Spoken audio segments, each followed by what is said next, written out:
Monitoring hari tanpa hujan berturut-turut wilayah Jawa Timur pada umumnya kriteria sangat pendek dan menengah. Untuk kriteria masih ada hujan terjadi di sebagian kecil Kabupaten Pacitan, Trenggalek, Tulungagung, Kediri, Blitar, Malang, Lumajang, Jember, Probolinggo, Bondowoso, Banyuwangi, dan Bangkalan.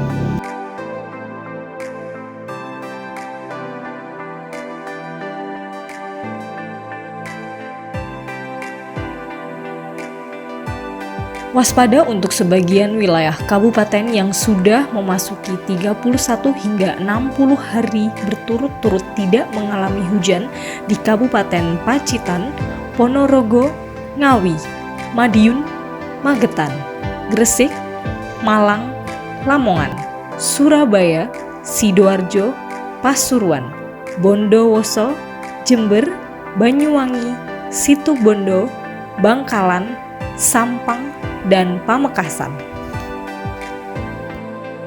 Distribusi curah hujan dasarian 2 Juli 2020 Provinsi Jawa Timur pada umumnya kriteria rendah.